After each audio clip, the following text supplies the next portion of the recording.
everybody, I'm Feeonnaa and welcome back to my garage. Today, very exciting episode, sort of, I guess, but we're introducing another project car to the channel. This is a 2000 model Holden Statesman. That's right, 2000 model Holden Statesman. This boat actually is it's the LS1, it's the V8. Yes, we've got some muscle on the channel at last.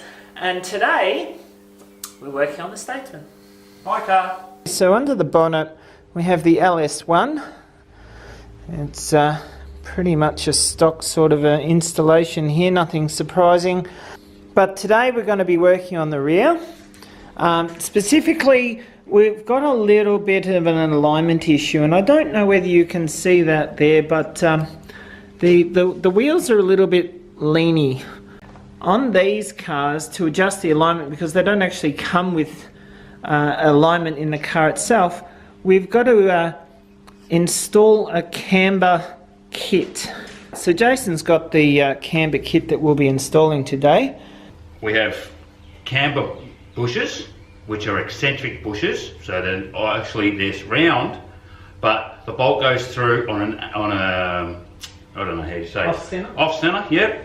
And it tightens up, but it accentuates things. You also get a toe one, so we can actually change the track on the rear of the car and get everything to sit nice and square, and we're not going to be pulling tyres apart all the time. This is your camber alignment tool. This shows you how much degree negative or positive camber you have, front or rear. There's the beauty of this little tool. So we've got a magnet? Magnet on the end which sits on your brake disc. So we'll put this in on the brake disc, like so, make sure it's square.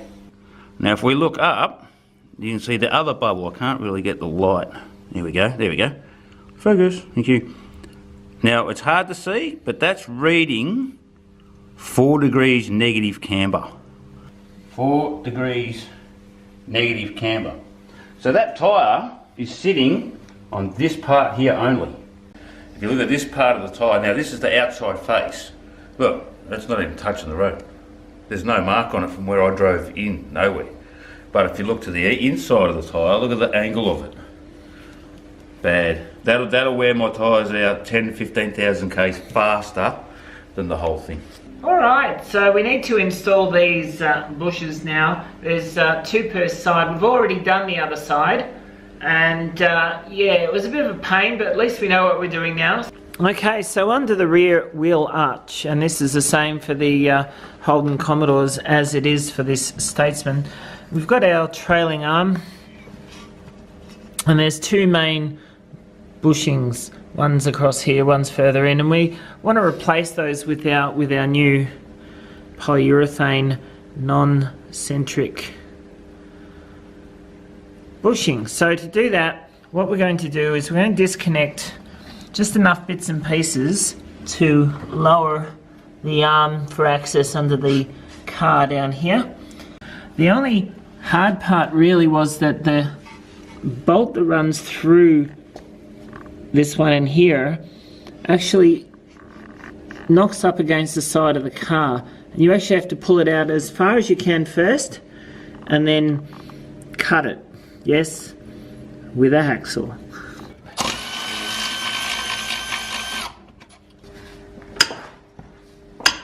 If you want me to be a camera, then I'll be the camera. You just do the work. And I'll just sit here and watch and laugh at you and I mean, and record it on camera. Don't you reckon, fellas? How uncommon. What, laughing at you? Yeah. Yeah. Till it all gets too hard and they can't do it. Oh. We all know I can do it, so he doesn't get points for that. No points for him. No. Oh, now he wants it all about him. Point the camera at me, he says. Point the camera at me, he says. That you suggest? Go on then. It's turned off. No, it's not. Oh. Jesus. As we noted with the Super Pro system, it says in the instructions to undo this bottom shock bolt, like so. Alright. Which he hasn't actually undone. I can't get it out. Undo the bolt, he says, then fails to undo it. But in the instruction it says... It's really hard to get good help. Yeah. It says remove shocker. Dunk. And then put the bolt back. No. From what we found on the other side, don't put the bolt back. Really, really hard to move things around. Just put it aside somewhere. This is hanging out here. Yeah. Don't put the bolt back. Don't. Yeah. We got it. Put him down there. Next. Alright, spring out. Spring up. Spring out. Alright. If you've got a lowered car like mine, it makes it really easy. Lowered springs.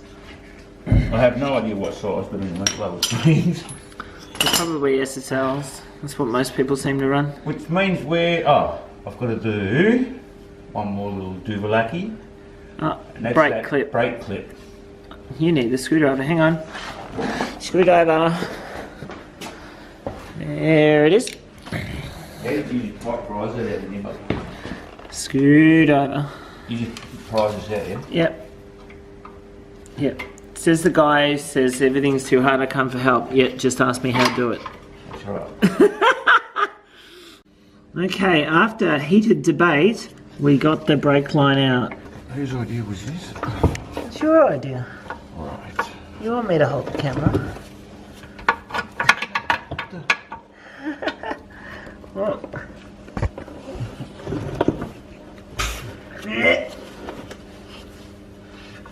Wow, actually.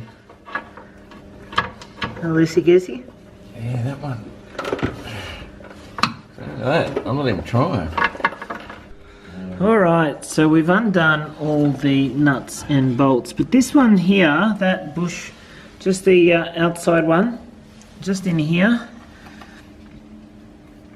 we're going to push that bolt out as far as we can, and then we're going to cut it off. And that's a bit of a job because we've got to probably insert a hacksaw blade through here somewhere or something. We got the swinging arms out now, as you can see. Next horrible step to get those bushes out. Now they do talk about pressing them out with a press. We don't have a press, so we're just going to drill them out. There's that bolt we were talking about that you had to cut. Focus. Yep, cut that with a hacksaw.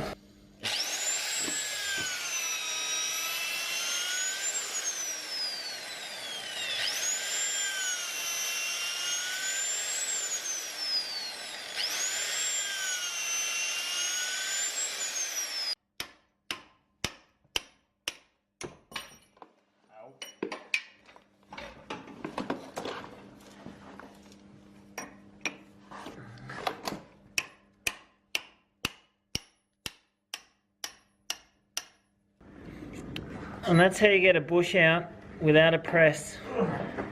Just drill the shit out of it. Look, nice and clean. Can I have some lube, please? That's what he said.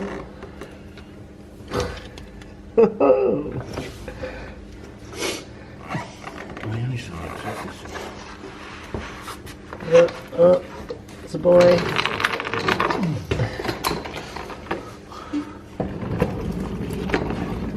One finger, that's all it takes. Unbelievable. Massage that in there.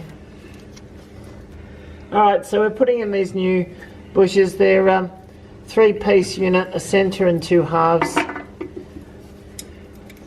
Pretty easy to put in actually. I think I saw them on the TV earlier. On the table. Yes, I know they saw them, but now I'm showing them going in because they haven't seen this bit before. Because they're curious and interested and they want to know what's going on. The hammer behind you. Thank you. Ta-ta.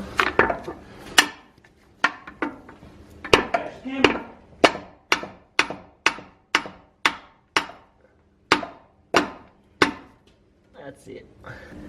Yes, may the jack go up, please. Make the jack go up. Stop. Let me play a little bit of wiggle. Push the new bushes into the, I don't know, what are these called? Where the bushes go? Holders? Is that what they're called? collets. Collets. Oh, that sounds like a technical name that I don't know.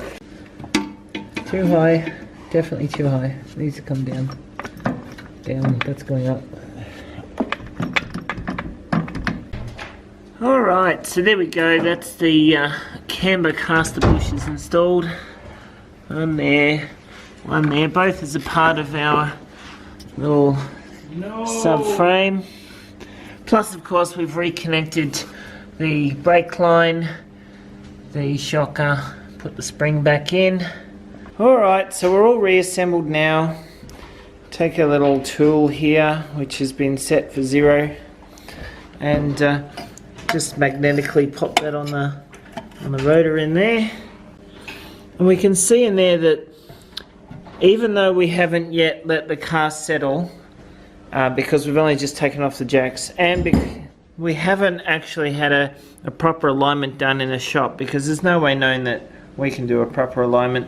But we can already see just in here from the bubble, which you probably can't quite see, that we've picked up a couple of degrees of camber. So instead of being, what was it, -4, we're down to about -2 and a bit.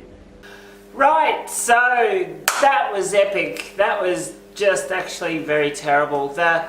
The bolts to get into the actual bushes, the off-center, he's leaning on his own car. They were a bugger to get in, particularly the ones on the outsides of the car. There's no room, you couldn't see what you're doing, you had to do, it was really bad. Look, I've got to give the people who made the kit thumbs up. It's made, it does the job, it's well built, but the actual job of putting it in is shocking. It is no wonder that slightly further down the series of Commodores and Statesmans that they put in a caster kit just in the standard suspension. But it was a shit of a kit, but it went in and it does the job. Anyway, that's all from us today. We'll see you next time. Bye. Bye.